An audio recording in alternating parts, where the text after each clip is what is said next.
Schutte and Captain Anthony Stewart. Well, welcome to the show. Thank you, Bart. Thanks for having us. Welcome back to Gary, and welcome first-time guest to Tony. Nice to have you here. Pleasure to be here. Great. And you are currently captain. Correct. But soon you'll have a new title. What is that going to be? It's going to be under sheriff. Awesome. So you're in the process of getting certified for that. There's certain procedures you have to go through. Where are you in that? So I've completed the police academy at Washington Community College. That was an 18-week process. Okay. And now I'm doing a modified FTO program where I'm getting more familiar with the road side. My historic background was in corrections and with the courts, but now I'm going to get that support and background with the law enforcement side of the house. Awesome. So all your experience at the Sheriff's Department has been on the jail side, and now because you're going to be over everything, you've had to increase your training. Yes, sir. And at the same time, this is amazing, you've lost, what, 30 pounds? Oh, yeah. Oh, my gosh.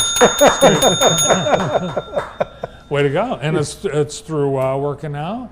Oh, yeah. It was quite challenging, the police academy. So definitely was able to take advantage of that from the positive side of losing weight and getting in some really good shape. Yeah, that's great. But if, in hindsight, had you known, if Gary had come to you and said, hey, Tony, we'd like you to be undersheriff, but you got to drop 30 pounds. Would you have jumped on that? Well, I kind of had an idea. In my background, I was a Marine, so I know what boot camp's like, and police academy is pretty close. So I kind of had an idea I was going to be losing some weight. Well, you didn't have to lose the weight. It was a byproduct of all the working out. Yeah, all the PT is it's gonna come pretty natural. Yeah, you're in good shape to begin with, so thank you. You're just now in better shape. Well, I think it was about a week ago you guys held your annual departmental awards. I was out of the country. Yeah, we missed you. Yeah, I wish I could have been there, but we missed you. So we thought today let's find out how that event went and who were some of the honorees. Sure. Well, we handed out 84 awards. 84? 84 awards. Wow. So fantastic event. And of course, kind of the highlights of the event are our deputies of the year. What you have on your screen behind you right now is Deputy Emily Anderson. She's our Corrections Deputy of the Year. She does a fantastic job in our Corrections Division. She's been with us since 2012. And then we had Deputy Hillary Jensky on our roadside. She does a fantastic job for us. Right now, she is assigned to our secondary road patrol, and she's also our crisis intervention instructor, and she works very closely with community mental health. She's been with us since 2016, does a fantastic job. And then Russ Schultz was our citizen employee of the year, and Russ is from the IT department. And it was funny because we lost Russ a couple of years ago. He went into the private sector and then came back to us. And not a person in the sheriff's office missed, or everyone in the sheriff's office, I should say, missed Russ. Everyone was so excited that he came back. He just makes you feel, how IT issues are. Mm-hmm. And he just makes you feel like you're smart. And I always feel terrible because I don't know what I'm doing. But Russ comes in, calms everything down, fixes it for us, and just makes everything so much better for us. And we really appreciate him. He does a great job. Wow, congratulations to all the honorees. Just a few of those, and I have your list, and I was going to ask you about some of the others because this person's name is year after year in the list of honorees, and that is Detective Mark Easter. What was Mark honored with this year? So Mark got the highest award the Sheriff's Office has to offer, and that's the Star of Valor. And that stemmed from the incident that we had with the city of Jackson on November 6th of 2024, where we had an armed gunman come into the city, actually came into the county from Lenawee County, and ultimately ended up into the city While we were trying to locate him, a city officer found him and ultimately got into a pursuit with him. And if you recall, there's some pretty epic footage about what happened afterward with the pursuit.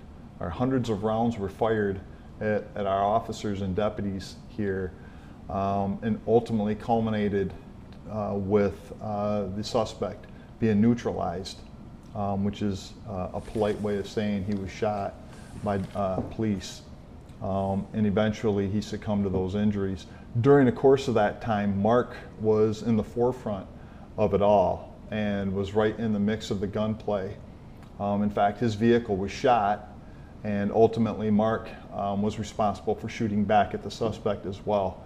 An extraordinarily heroic incident for all the law enforcement officers involved, and Mark was the one from our department that received the Medal of Valor. I would tell you this too, it's really important.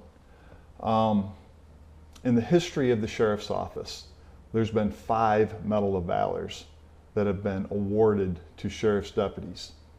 We have given out 3 in the last couple of years. Wow. Which I think shows you a couple of things, right? I suppose on the bad side, you could say that it indicates that we have some troubled times. And that certainly is true to a certain degree, I understand that.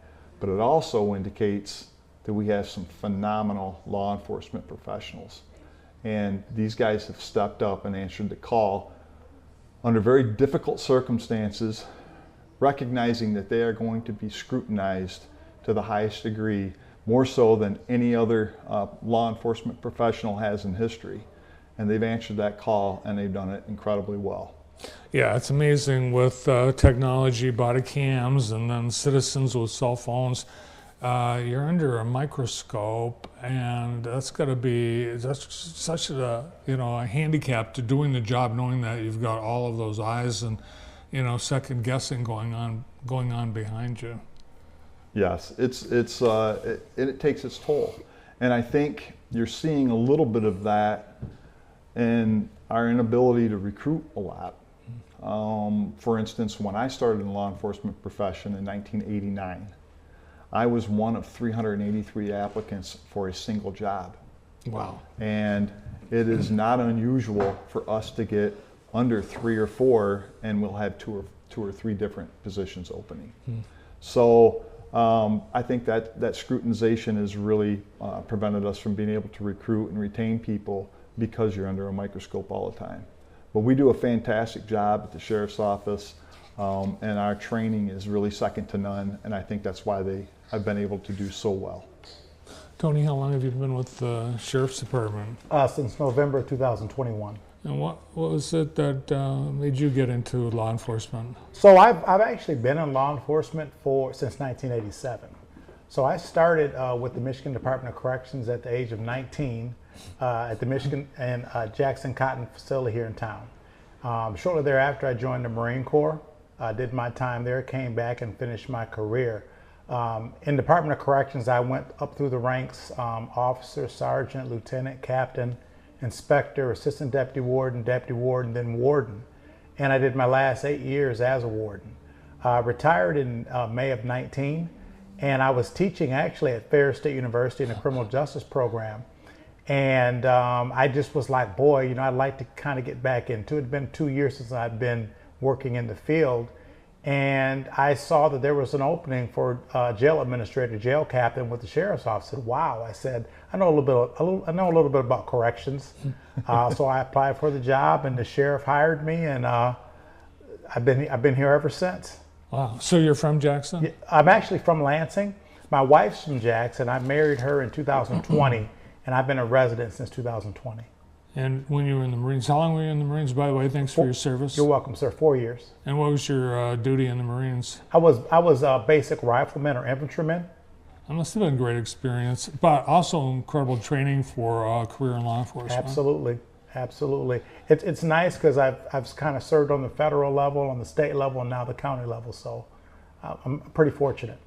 One of the things I've noticed in attending the annual awards banquet, citizens, normal average people off the street, volunteer with the sheriff's department. They're a big part of operations, aren't they, Gary? They really are a huge part of our operations. And we have our reserve division, and there's hundreds of hours that they put in every year, and that helps us with our parades. It helps us with the county fair. It helps us with, well, this year we didn't have faster horses, but typically when we had faster horses, they help us with that. They're incredible with that. Our mounted division, same thing. One division that's all volunteer that a lot of folks don't realize is our dive team. So the sheriff is statutorily responsible to recover any drowned bodies in water inside of the county. And so our dive team takes up that responsibility for me, and they are volunteer divers, which is a skill that is difficult to acquire. And they go into these bodies of water. Sometimes they can't see a foot in front of them, and they're reaching around to try and recover people that have, unfortunately died inside of a body of water in our county. And they do that for us without hesitation. And in fact, our dive team is so well thought of that we're actually requested by other sheriff's offices across the state. Okay. I see Kelly Cohn practicing out at Lime Lake from time to time. Yes. And you've got, things like cold cases. There's a lot of going through all kinds of old files and records, and volunteers. There are opportunities for volunteers within the department. There is. In fact, Dick Riska, he's been down there forever. I think 18 years now, if I'm not mistaken. And he enters in our pistols, secured pistol licenses, and somewhere in the neighborhood of 19,000 entries he's made during the course of his career. He does an extraordinary job for us. And that's all volunteered as well. We couldn't function without this. People in our community, sacrificing and coming in and working for us on a volunteer basis. Yeah, and I think you even honor a citizen, Janet Bartholomew. We did. Again, she's a IT person with the County of Jackson, and she has done phenomenal stuff for us for our website and getting it up to speed where it needs to be. And then in addition to that, we are implementing a new online reporting system in response to some of the budget cuts that we've had to suffer here over the last year. We still need to be able to serve the citizens the best that we can. So we've kind of conjured up this idea of an online reporting system. Well, when we went out and started looking at different ways to try and make it work, we were quickly under the realization that it was going to cost us somewhere in the neighborhood of $70,000 a year. Well, that's just not something that we were able to do. So ultimately, we turned to Janet, and she was able to assist us in getting that done for free. And you have some new radio communications technology going on right now too, right? In the department? With the county? Well, there are a lot of different things that are going on with that. It remains to be seen exactly what's going to happen in terms of our radio system, because our portable radios are at their end of life in just a couple of years, and we have to bring ourselves up to state specs, which essentially means that we have to encrypt our channels. And that's going to be very difficult for us to overcome because of cost, but it's something that we're working on, yes. And I know people have been wondering what's the status on the jail situation. We've had a few requests in the past few years about funding some improvements or replacement for the jail. We're not seeing anything on the ballot in November for this year, but you're looking ahead still. There's going to be something's going to happen. Something's got to happen, that's for sure. That's why we brought the issue up. What we kind of got in play right now is a couple of things. One is we have gone to the state of Michigan, made a formal request. I actually testified in a House budget meeting with Representative Kathy Schmaltz. Still waiting to hear as to whether or not that was actually added into the state budget. I was encouraged by that testimony that I provided and the questions and feedback that I received afterward, but I don't know if that's going to equate into dollars. The county has given me $500,000 this year to put into the jail to try and make things a little bit more advanced in terms of the areas where we're slacking. Specifically where we're at right now is it's difficult for us to search inmates and to keep contraband out of the jail with our old facility. So what we're looking at doing is putting in a body scanner down on Wesley Street. That's portable. So if we build a new jail, we can just unplug it and take it to the new jail. But it's about $160,000 for a body scanner. So that is one of the things that we're doing with the $500,000. The next thing is weekenders.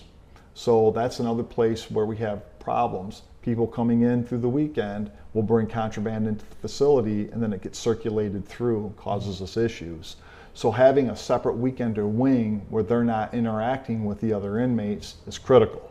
So we're planning that, and in the process of getting some bids to get that taken care of out on Channer Road. That'll be something that will stay there and will be in place that we'll be able to use in the event that we do get some additional monies. So whether or not the county commission has an appetite to go back after this for another millage, I don't know at this point. But we do have some other ideas that's a little preliminary for me to discuss right now on how we might be able to get some other money. I'm hopeful that we'll be able to get some and at least get the process started and have a transition started, go out there and build us a new jail. Okay, guys. Thanks for coming in today. And again, congratulations to all the honorees, award recipients at this past month's annual Sheriff's Department Awards banquet. Great to see you both. Thank you. Thank you. Thanks for having us. Thank you very much. The sheriff for the county of Jackson, Gary Schutte, and Captain and soon to be Undersheriff Anthony Stewart. Up next